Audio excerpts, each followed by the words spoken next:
जय हिंद। स्वागत है आपका हमारे इस YouTube चैनल में। आज हम देखने वाले हैं कलेक्टिव नाउन्स, है ना। इसमें भी आप देखते ही बता दोगे कि कलेक्टिव नाउन्स कौन सा है, कैसे बनते हैं, क्या है। लेकिन इस वीडियो को देखने के बाद ही आप बता पाओगे कि कलेक्टिव नाउन क्या होता है और किस प्रकार से आप बता पाओगे। चैनल पर नए हैं तो पहले पूरा वीडियो देख लीजिएगा। कंटेंट पसंद आए तो जरूर चैनल को सब्सक्राइब कीजिए और वीडियो को लाइक कीजिएगा। इससे पहले हमने दो तीन वीडियो डाले हैं नाउन से संबंधित, और एक बेसिक क्लास है कि नाउन क्या चीज है। वो आपने नहीं देखा है तो पहले सबसे पहले वो वीडियो देख लीजिएगा, उसके बाद आगे का वीडियो देखिएगा। चलिए, आज हम चर्चा करेंगे कि कलेक्टिव नाउन्स क्या चीज है। ठीक है, नाउन का मतलब तो सबको पता हो गया है कि जो नाम है वो नाउन है। Noun is equal to name और name is equal to noun. Noun का मतलब नेम और नेम का मतलब नाउन। ठीक है, अब कुछ ऐसे नाउन हैं जो किसी कलेक्शन को दिखाते हैं, किसी झुंड को दिखाते हैं, एक ही प्रकार के या फिर अलग प्रकार के समूह को दिखाते हैं, है ना। उसको हम कहते हैं कलेक्टिव। नाम से स्पष्ट है, यदि कोई भी नाम, ठीक है, यदि किसी समूह को दिखाए, एक ही प्रकार के चीजों को, व्यक्तियों को, या फिर किसी ऐसे चीजों को दिखाए, तब हम उसको क्या कहते हैं? कलेक्टिव नाउन कहते हैं। ठीक है, कलेक्टिव नाउन कहते हैं वह संज्ञा जो किसी व्यक्ति, वस्तु, प्राणी के समूह को इंगित करे। नाम से ही पता है। अब देखिए, कबूतरों का झुंड, इसको हम इंग्लिश में कहेंगे a brace of pigeons. A bale of cotton, सूती कपड़ों की गठरी। अ बेल ऑफ वुड, लकड़ी का गट्ठर। अ बैंड ऑफ म्यूजिशियन, संगीतज्ञों की मंडली। अ बैंड ऑफ नोमडस, घुमक्कड़ों का जत्था। अ बैंड ऑफ ट्रेवलर्स, यात्रियों का झुंड। इसमें जो आप देख रहे हैं ब्रेंस, bell, bell, band, band, band, इसको हम कलेक्टिव वर्ड्स कहते हैं। ठीक है, इसको हम कलेक्टिव वर्ड्स कहते हैं। ये हमेशा ए से स्टार्ट होंगे। Barrage, basket, a basket of fruit. उसी प्रकार से अ बजट ऑफ न्यूज, समाचारों का संग्रह। अ बंच ऑफ ग्रेप्स, अंगूरों का गुच्छा। ठीक है, अ बंच ऑफ कीज, चाबियों का गुच्छा। तो ये बंच हो गया, ये बंच है, ये बजट है, ये बंडल है ना। पता होगा कि ये बंडल उठाओ, बजट उठाओ, बंच उठाओ। तो ये सब चीजें हैं, ये हमारे कलेक्टिव नाउन को दर्शाते हैं। इसे हम कलेक्टिव शब्द या फिर कलेक्टिव वर्ड के नाम से जानते हैं। इसका कुछ रूल्स है, हम ये आगे देखेंगे। जैसे चौरस, चौरल, है ना, गायकों की मंडली। क्लस्टर, तारों का झुंड। अ कोर्स ऑफ लेक्चरर्स, व्याख्यान या भाषा का क्रम। अ कोर्स ऑफ स्टडी, अध्ययन का क्रम। इस प्रकार से जो शब्द हैं आपको देखने को मिलेगा। अब इसका हम नियम जान लेते हैं। क्या होगा? अ तो लगे रहेगा, साथ में आपको कुछ कलेक्टिव वर्ड्स दिखेंगे जो सब्जेक्ट होंगे, है ना। उसके बाद आपको मिलेगा प्रपोजिशन ऑफ। हमेशा कलेक्टिव नाउन के साथ यदि कोई कलेक्टिव वर्ड है तो कलेक्टिव वर्ड्स के बाद हमेशा आपको ऑफ देखने को मिलेगा ही मिलेगा। उसके बाद आपको नाउन देखने को मिलेगा, और ये जो वर्ब है ये इस कलेक्टिव वर्ड के हिसाब से रहेगा। लगभग कलेक्टिव वर्ड के साथ हमेशा सिंगुलर वर्ब का उपयोग किया जाता है। एक बात याद रखिएगा, जो ऑफ है, ऑफ के पहले कोई नाउन होगा, और ऑफ के बाद, ठीक है, ऑफ के बाद, इस ऑफ के बाद, ऑफ के पहले नाउन होता है, नाउन के बाद आपका ऑब्जेक्ट होगा। और जो भी यहाँ पे जो आपका जो हेल्पिंग वर्ब आएगा, ठीक है, हेल्पिंग वर्ब आएगा वो इस नाउन के लिए होगा। जैसे यहाँ पे लिखा गया है a flock of ships is gazing, तो ये जो इज आया है या फिर जहाँ पे जो भी आएगा वो इस फॉक के लिए होगा, ना कि इस शिप के लिए। क्या कहा मैंने?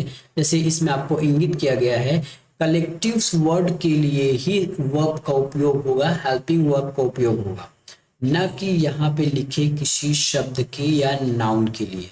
ठीक है, अब ये बात याद रखिएगा कि ऑफ के पहले हमेशा नाउन होगा और ऑफ के बाद, है ना, आपको अदर वर्ड मिलेंगे, और यहाँ जो वर्ब होगा वो कलेक्टिव वर्ड्स के लिए आएगा।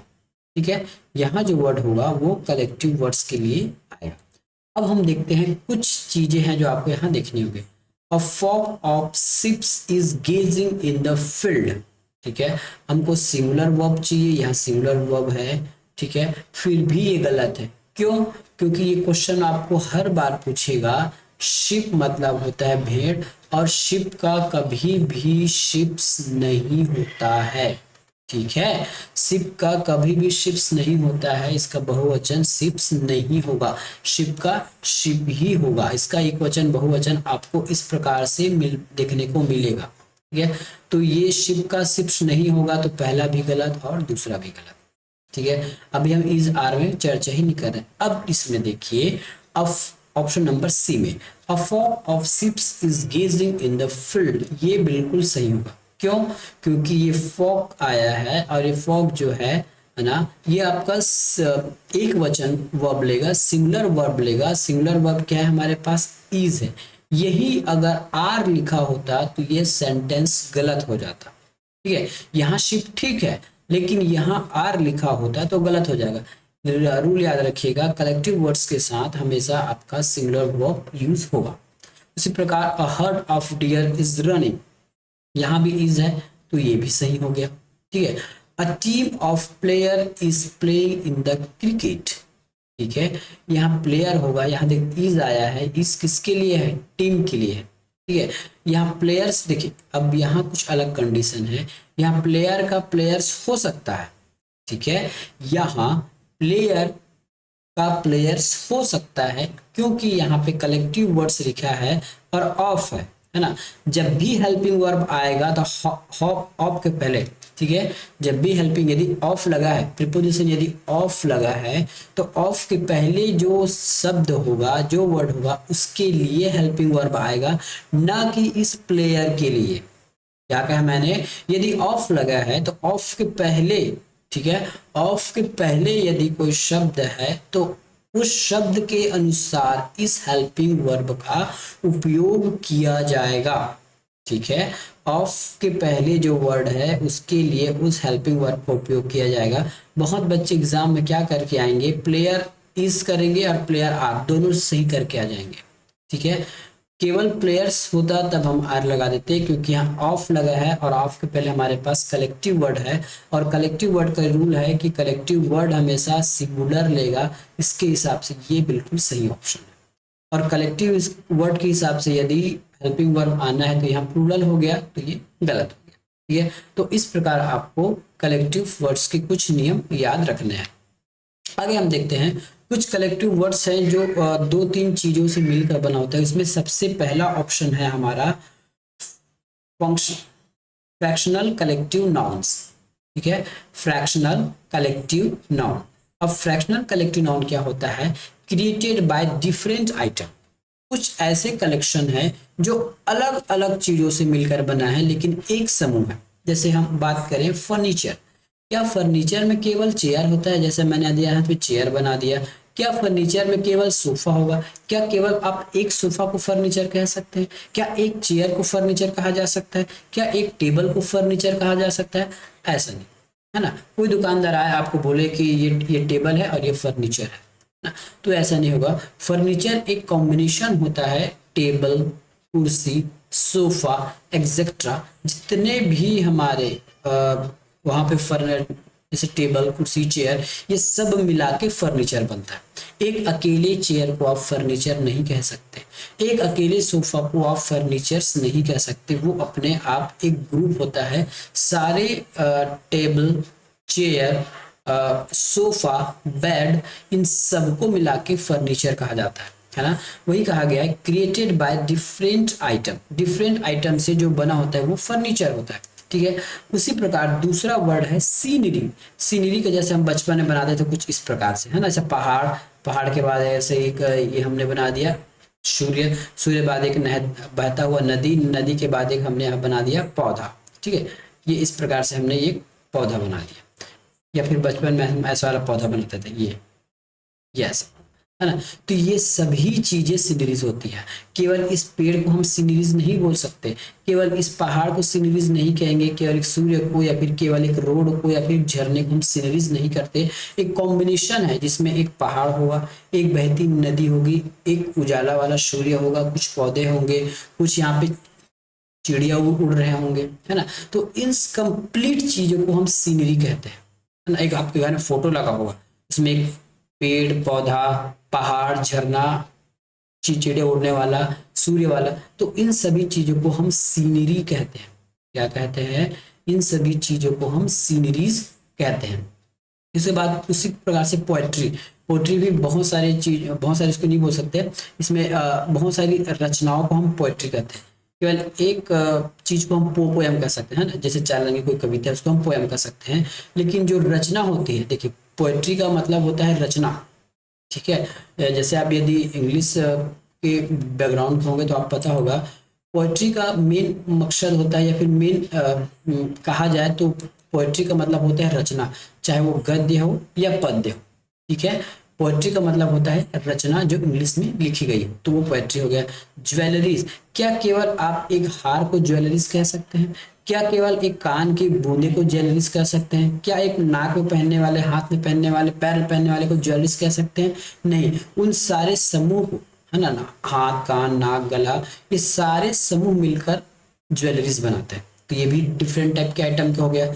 दूसरा है मशीनरीज। मशीनरी केवल एक मशीन नहीं है, उसमें बहुत सारे कलपुर्जे रहते हैं छोटे मोटे, उसमें और बहुत सारी चीजें लगे होते हैं, इन सबको मिला के मशीनरी कहा जाता है ना। मशीनरी, आप जैसे हम अगर कंप्यूटर की बात करें तो कंप्यूटर में क्या क्या चीज होता है, इसको भी मशीनरी कहेंगे ना। तो कंप्यूटर देखिए ऐसा एक स्क्रीन होगा, ठीक है, स्क्रीन होगा, स्क्रीन के नीचे एक कीबोर्ड होगा, कीबोर्ड के बगल में एक कैबिनेट होगा, यहाँ एक माउस होगा, ठीक है, और यहाँ स्पीकर होगा, ठीक है, बगल में कुछ प्रिंटर निकालने के लिए प्रिंटर होगा। तो इन सभी को मिला के हम कंप्यूटर कहते हैं। केवल एक चीजों को कंप्यूटर नहीं कहा जा सकता, ठीक है।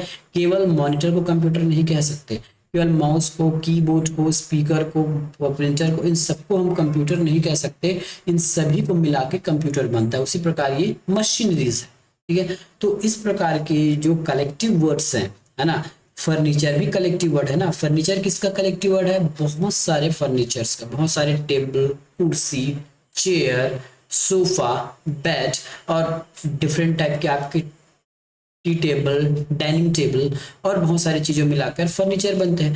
तो ये हमारे कलेक्टिव हुए, तो ये हमारा कलेक्टिव नाउन हो गया। उसी प्रकार सीनरी में भी बहुत सारे हैं, फूल, पत्ता, झरना, सूर्य, पक्षी, इस प्रकार से, ठीक है। तो ये हमारे कलेक्टिव वर्ड होंगे। अब इसके कुछ रूल होंगे। रूल क्या है ये देखिए, ये हमेशा सिंगुलर होगा, इसका प्लूरल ए नथिंग बन ही नहीं सकता, याद रखिएगा। प्लूरल होगा, जैसे फर्नीचर है तो फर्नीचर ही होगा, इसमें ई एस या एस लगाकर हम प्लूरल बनाने की कोशिश नहीं करेंगे और ना ही ये होता है। दूसरा, ये लाइफ टाइम कभी भी चेंज नहीं होगा, सिंगुलर वर्ब का यूज करेगा। सिंगुलर वर्ब में क्या हो जाते हैं हमारे इज, है ना, इज, वॉज, विल, ये सब, हाँ, हैव, ये सब हमारे सिंगुलर वर्ब है, ये हमेशा सिंगुलर वर्ब ही यूज करेगा, ठीक है। अब उसी प्रकार हम एक ऑप्शन देख लेते हैं, एक प्रश्न देख लेते हैं, इसमें आपको समझ आ जाएगा कि क्या चीज है। ऑप्शन ए में लिखा है the scenery of Kashmir is very charming, ठीक है। दूसरा ऑप्शन है the sceneries of Kashmir are very charming. जो बच्चे इस रूल को नहीं पढ़ेंगे हैं वो दोनों को सही टिक करके आएंगे। अब सही टिक कैसे करेंगे, अब ये देखिए, है ना, सीनरी है, ठीक है, यहाँ इज लगा एक वचन, ठीक है। अब यहाँ सीनरीज है, उनको लगेगा कि बहुवचन है और बहुवचन के हिसाब से आर लगा है, तो बिल्कुल दोनों को सही करके आएंगे। लेकिन जो इस क्लास को पढ़ा है वो आराम से बता देगा कि ऐसे कलेक्टिव वर्ड्स का ई एस लगाकर आप प्लूरल बना ही नहीं सकते। इनफैक्ट आप इसका प्लूरल बना ही नहीं सकते, ये हमेशा सिंगुलर ही रहेगा। तो सीनरी का सीनरीज नहीं होगा, ऑप्शन गलत। सीनरी का सीनरी होगा और हमेशा ये क्या होगा, सिंगुलर वर्ब लेगा। यदि इसकी जगह यदि आर यूज हुआ होता तब ये गलत हो जाता, ठीक है। आगे बढ़ते हैं। अब देखिए हमने कहा कि फर्म, अब ऐसा ये आपके जितने भी प्रश्न आपको दिख रहे हैं ना, 11 प्रश्न, ये आपके एसएससी में पूछे गए प्रश्न हैं। एसएससी, जीडी और सीजीएल, इस प्रकार के एग्जामों में पूछे गए प्रश्न हैं। इसमें पूछा जाता है कि कौन सा पार्ट रॉन्ग है, आपको बताना है। यदि आप हमारा क्लास यदि आपको अच्छे से आए तो आपको पता होगा, पहला ही सेंटेंस पढ़िए, पूरा प्रश्न देख के घबराइएगा मत। These furnitures are very good quality. That's why these are so expensive. No error. यदि हमारा हमसे कोई पढ़ा नहीं होगा या फिर जिसको इसका ज्ञान नहीं होगा, वो क्या करेगा, पूरा इसको पढ़ेगा, इसका हिंदी मीनिंग निकालेगा, एक एक खंगालेगा। अभी हमने बताया कि फर्नीचर का फर्नीचर्स हो ही नहीं सकता, तो ये गलत है। मतलब ऑप्शन हमारा पार्ट ये गलत है। Most of furniture was expensive, बिल्कुल सही है, फर्नीचर है और सिंगुलर वर्ब लिया है, तो इसमें नो एरर है। क्वेश्चन नंबर 3 देखिए, ऑल द फर्नीचर्स, फर्नीचर का फर्नीचर्स हो ही नहीं सकता, गलत। The old lady dispose all the furnitures, गलत है। फर्नीचर का फर्नीचर्स हो ही नहीं सकता, ये एसएससी जीडी में पूछा गया प्रश्न है, ये सारे एसएससी वाले प्रश्न है, बैंक वाले प्रश्न है। There should be a furnitures, furnitures कैसे हो गया है, फर्नीचर का फर्नीचर्स गलत है, ये फर्नीचर्स गलत है, यह फर्नीचर्स गलत है, तो यहाँ फर्नीचर्स लिखा गया है। देखिए आपको प्रश्न पढ़ना ही नहीं है, यदि सीनरीज, फर्नीचर, मशीनरी, पोएट्री, इस टाइप का यदि शब्द आपको एस या ई एस में मिल गया, मतलब उसको आपको काट के आगे बढ़ जाना, ये हमारा आंसर हो जाएगा। ठीक है, तो ये एसएससी जीडी वाला प्रश्न है। प्रश्न कभी भी आपको ऐसा फंसाने वाला नहीं पूछता, यदि आपको ट्रिक पता है, यदि आपने अच्छे से कुछ वर्ड को याद कर लिए हैं, तो ये आपके लिए बहुत अच्छी बात है। आगे चलते हैं। कुछ ऐसे कलेक्टिव नाउन्स होते हैं जो ग्रुप होते हैं, किसके, क्रिएटेड बाय सेम थिंग और आर्टिकल। अभी हमने क्या किया था, अलग अलग चीजों को मिलाकर एक कलेक्टिव वर्ड्स बनाया गया था, लेकिन ये जो है अपने ही आपको या फिर सेम थिंग को बनाकर कलेक्टिव वर्ड्स बनाया जाता है। जैसे आपका पॉलिश हो गया, ठीक है, ये आपके एक कलेक्टिव वर्ड हो गए। आगे और हम देखेंगे, पॉलिश के बाद आपके कैटल हो गए, है ना, कैटल, कैटल, ये सब है ना। तो ये जो चीजें हैं आपके एक ही चीज, पुलिस में सभी एक दो तीन पुलिस या अधिक पुलिस होंगे तो एक ही प्रकार की चीज हो गया, तो ये ग्रुप ऑफ कलेक्टिव नाउन्स हो गया।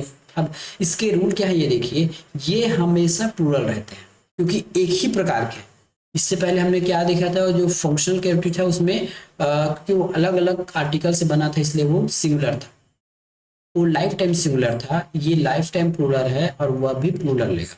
इसमें ई एस या ई एस बनाकर आप इसको प्लूरल बनाने की कोशिश मत कीजिएगा या सिंगुलर बनाने की कोशिश मत कीजिएगा, क्योंकि ये गलत है, ये any time life time plural ही रहेगा। जैसे पॉलिश आर कम, आप कोई बता सकता है कि प्लूरल क्यों होगा, है ना, क्योंकि इसमें एक ही प्रकार के अलग अलग व्यक्ति हैं, एक ही प्रकार के अलग अलग आर्टिकल है, उसमें अलग अलग आर्टिकल थे, तो पता नहीं चला था कि वो उसको प्लूरल बोले या ना बोले, लेकिन इसमें हम बोल सकते हैं, है ना। जैसे एक पुलिस, दो पुलिस, तीन पुलिस, ठीक है, तो ये प्लूरल होगा, लेकिन सिंगुलर भी नहीं होगा। अब हमारा रूल कहता है कि ऐसे नाउन जो है प्लूरल होंगे और वह भी प्लूरल होंगे। ऑप्शन नंबर ए को देखिए, अ पुलिस आर कमिंग, बिल्कुल सही है, प्लूरल है। अ पुलिस इज कमिंग, गलत है। The police are looking, the police are लिख दिया, पुलिस हमारा कलेक्टिव नाउन है, और ये जो आर क्यों लिख दिया गया, ठीक है, सॉरी हाँ, आर सही ना, तो आर वाला सही होगा क्योंकि हमको प्लूरल दिखना है, और यहाँ इज लिखा है, ये गलत होगा। अब एक क्वेश्चन आता है, यदि हमको एक पुलिस बताना है तब कैसे करेंगे, यदि आपको एक पुलिस, दो पुलिस ऐसा करके बताना है तो देखिए, यदि हमको सिंगुलर करना है तो अ पुलिस मैन, इसका मतलब एक पुलिस, और प्लूरल बताना है तो पुलिस मैन, इस प्रकार हम उसको बताएंगे तब ये पता चलेगा कि पुलिस एक है या दो है। अगला देखिए, कैटल का कभी भी कैटल्स नहीं होता, ये भी आपके एसएससी जीडी वाला प्रश्न है और एक कलेक्टिव नाउन है ना, तो कैटल का कभी भी कैटल्स नहीं होता, ये गलत हो जाएगा। Can you see the cattle, ठीक है, ये कैटल तो ठीक है, लेकिन हमने अभी बताया कि ये हमेशा प्लूरल वर्ब लेगा, यहाँ इस क्या कर रहा है, यहाँ आर होना चाहिए, तो ये वाला पार्ट गलत हो गया। दिस कैटल्स, कैटल का कैटल्स नहीं होता, ये गलत हो गया। Of those cattle are, are तो ठीक है लेकिन कैटल्स नहीं होता, तो ये गलत हो गया, कैटल होगा। The cattle in the meadow was, was क्या कर रहा है भाई, यहाँ तो वेयर होना चाहिए, यहाँ तो वेयर होना चाहिए क्योंकि वॉस सिंगल पर्सन है, सिंगुलर वर्ब है, और वेयर जो है प्लूरल वर्ब है, तो यहाँ पे कौन सा गलत हो गया, वो वेयर वाला, तो ये वाला पोर्शन हमारा गलत। The cattles are gazing in the field, cattle का कैटल्स नहीं होता, कैटल्स का कैटल्स नहीं होता। कैटल इज नॉट, इज क्या कर रहा है, यहाँ पे आर होना चाहिए क्योंकि कैटल हमारा कलेक्टिव नाउन है और ये सेम चीजों को मिलाकर बना है कलेक्टिव नाउन, और इसमें ये जो नाउन है हमेशा प्लूरल वर्ब लेगा, इज नहीं आएगा। अब लास्ट है हमारा थॉट ऑफ कलेक्टिव नाउन्स, है ना। कुछ अलग प्रकार से कलेक्टिव नाउन के बारे में चर्चा करेंगे। इससे पहले हम ये जान लें कि क्या चीज है। थॉट कलेक्टिव मतलब सोच के आधार पर डिपेंड करता है। यदि लोगों का सोच एक है ना, यदि लोगों का सोच, कमेटी का सोच, लोगों के समूह का सोच यदि एक है ना, उनका मत एक है, उनका सोच एक है, उनका जो दिया गया उनके द्वारा न्याय एक है, वर्डिक्ट एक है, तब हम यूनाइटेड वर्ड का यूज करेंगे। और यहाँ हम नाउन को सिंगुलर मान के वर्ब भी सिंगुलर लगाएंगे, क्योंकि सोच सबका एक है। वही यदि इसी समिति या इसी समूह का सोच अलग हो गया, डिवाइड हो गया, अलग अलग हो गया, अब हम इस पूरे नाउन को प्लूरल मानेंगे और वर्ब भी प्लूरल है। तो ऐसे कौन कौन से शब्द हैं? ऐसे हमारे jury, parliament, gang, club, team, board, society, company, church और हेड एंड कमिटी, है ना। ये सब चीजें, गवर्नमेंट, मॉब, कम्युनिटी, ये सब चीज, यूनियन, अपोजिशन, फॉर्म, फॉकन, कोर्ट, ये सब चीजें यदि एक ही प्रकार की सोच, देखिए ये जितने भी हम नीचे नाम लिखे हैं इसमें कोई केवल एक व्यक्ति नहीं रहता, मोर देन वन, है ना। एक से अधिक लोग मिलकर ज्यूरी बनाते हैं, पार्लियामेंट बनाते हैं, गैंग करते हैं, गवर्नमेंट बनाते हैं, सोसाइटी बनाते हैं, कंपनी बनाते हैं, इसमें एक व्यक्ति नहीं रहता। यदि ज्यूरी का सोच, सोसाइटी का सोच, कंपनी का सोच, गवर्नमेंट का सोच यदि एक है, यूनाइटेड है, तब हम उसको सिंगुलर ट्रीट करेंगे और सिंगुलर क्या लिखेंगे? वर्ब लिखेंगे। अब ये पता कैसे चलेगा? तो पता यहीं से चलेगा, आपके हर वर्ड में यूनाइटेड या फिर डिवाइडेड लिखा होगा। जैसे हम देखते हैं option number 1, the parliament was United. United का मतलब एक हो गया, है ना। यूनाइटेड का मतलब एक, और एक का मतलब होता है सिंगुलर वर्ब, ठीक है। तो the parliament was United over the किसान इश्यू। यहाँ पे यूनाइटेड लिखे, इसका मतलब मुझे एक वचन मतलब सिंगुलर वर्ब चाहिए। सिंगुलर वर्ब कहाँ पे है? वॉज, बिल्कुल सही है। द पार्लियामेंट वेयर यूनाइटेड, यहाँ यूनाइटेड यदि मैंने लिख दिया है तो मुझे सिंगुलर वर्ब चाहिए, क्योंकि सभी का मत एक जैसा है, तो ये हो जाएगा मेरा वेयर गलत है, यहाँ वॉज होना चाहिए। The parliament was divided. Divided का मतलब होता है उनकी सोच अलग अलग हो गई, उनके जो मत है वो अलग अलग हो गए, और अलग हो गया मतलब वो एक से अधिक हो गए। एक से अधिक हो गए तो मुझे प्लूरल वर्ब चाहिए ही चाहिए। यदि डिवाइड, तो इसका जो पहचान है यूनाइटेड और डिवाइडेड से ही पता चलेगा, ठीक है।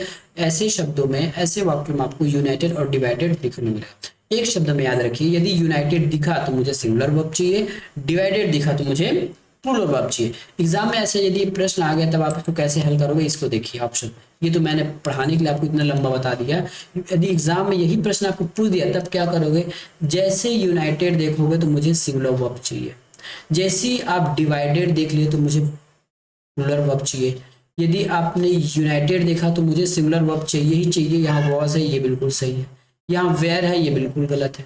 यदि मुझे डिवाइडेड दिख गया तो मुझे प्लूरल वर्ब चाहिए ही चाहिए। वॉज मेरा सिंगुलर है, गलत हो गया, है ना। ये डिवाइडेड के बाद वेयर, ये सही हो गया। तो इस प्रकार आपको सोचना है, और ये सभी चीजें पार्लियामेंट, जूरी, गैंग, ये सबके साथ ये पता चले आपको मिलेगा ये। अब कुछ क्वेश्चन लिख लेते हैं जो आपके एसएससी, जीडी वगैरह में पूछे जाते हैं। The jury was unable to take decision due to their different option, है ना। कई बार आपको यदि डिवाइडेड यूनाइटेड नहीं दिखेगा तो यहाँ से आपको पता चले ये देयर किसके लिए उपयोग किया जाता है, तो ये हमारे बहुवचन के लिए उपयोग किया जाता है, ठीक है। अब ज्यूरी इज अनेबल, यदि बहुवचन है तो इज क्या कर रहा है, यहाँ पे आर चाहिए मुझे, ठीक है। तो ये मेरा गलत हो गया, ये ऑप्शन मेरा गलत हो गया। फिल इन द ब्लैंक्स में देखिए, द वॉज के बाद नीचे आपको ऑप्शन है ज्यूरी, ज्यूरी, ज्यूरी। ज्यूरी का कभी भी ज्यूरी हो ही नहीं सकता, तो ऑप्शन नंबर डी मेरा सही होगा, ठीक है। A crowd of 12 person was appointed to settle the dispute, ठीक है। अपॉइंटेड के द क्राउड, यहाँ पे क्राउड का मतलब होता है भीड़, लेकिन जब भी हम किसी चीज को सेटल करने के लिए, किसी भी बात को सुलझाने के लिए कुछ लोगों का समूह बनाते हैं तो उसको क्राउड, भीड़ नहीं कहते, हम उसको कमेटी कहते हैं, ठीक है। हम उसको कमेटी कहते हैं, ठीक है, ये ज्यूरी हमारा न्याय वाला हो गया, तो ये ज्यूरी नहीं आएगा, कमिटी आएगा। The jury is still considering their verdict. Their मतलब क्या हो गया, उनके, बहुवचन, बहुवचन मतलब मुझे यहाँ इस के स्थान पर आर चाहिए। ठीक है, तो ये था हमारा आज का कलेक्टिव वर्ड्स वाला नाउन। मिलेंगे नेक्स्ट वीडियो में। यदि आपको कंटेंट पसंद आ रहा है जरूर चैनल को सब्सक्राइब कीजिए, वीडियो को लाइक कीजिएगा। मिलेंगे नेक्स्ट वीडियो में।